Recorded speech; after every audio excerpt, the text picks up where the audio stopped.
Next, we're going to create a different type of analysis screen.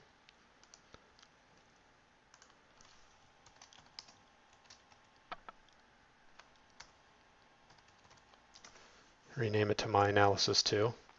And this may be a good screen that's used for a dashboard. We took a look at using this component where we set up the filters and compare bys and such, but that's not always what we want. We might want to just have screens that update automatically or have different selections for people, combo boxes and what have you, to select different filters for. But this component is functionally the same, only we set our filters, compare by, and data points in properties here. So I'm going to go ahead and we'll pull out some OEE information. So we use run, and we'll compare by area. And we'll pull out OEE. We can add multiple items separated by commas. OEE availability, OEE performance, and let's say we don't want quality this time. And we want that to update on a regular interval. So I can come in and add some date arithmetic. And I'm going to have this update every second just for this demo, but you could set that to 60 seconds. And I'm going to tell it to go back 1 day. So this will get the current time back up 1 day, and that will be set in there. Now I'm going to need to do the end property. I'm going to do something very similar, but instead of using the now, I'm going to refer back to the start date, and I'm going to add 1 day back.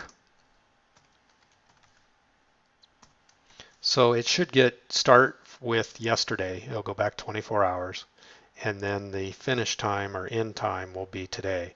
So if I watch that, we see every second it updates.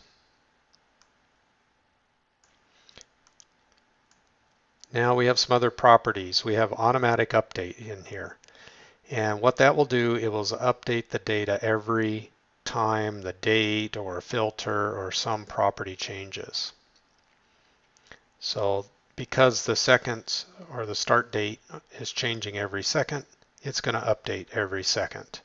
You kind of want to minimize how often you update. It's just more load on the server.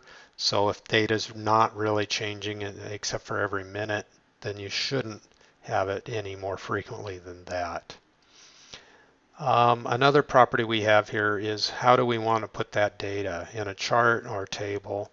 I'm going to go ahead and say put it in a chart. Now I'm going to drop a bar chart on the screen here.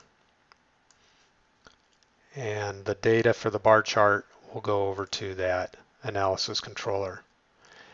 And the property that we want to read from in here is chart data. And there's our data.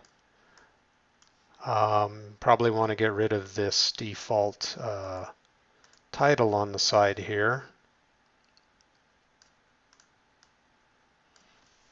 And we can name it whatever we want, %.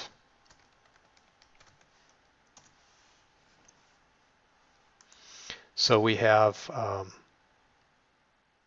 all our values here, our performance, availability, and OEE. And we've intentionally left quality off, and it updates every second. So that's going to pull in our historical data over the last day, and it's also going to pull in our current runs. So as our current runs are changing, this is going to update live. So you can see that I could build a dashboard with this. I can put down another controller, and I'll just go through this quickly.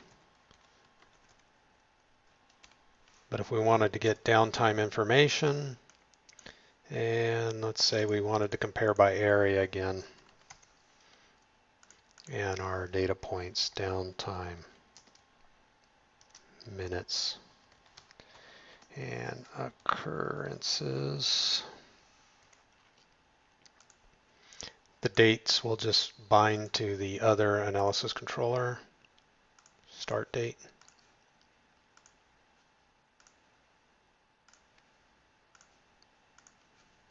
End date. That keeps that simple. We need to automatically update. We won't pull the information back as a chart. And now we'll put down another bar chart.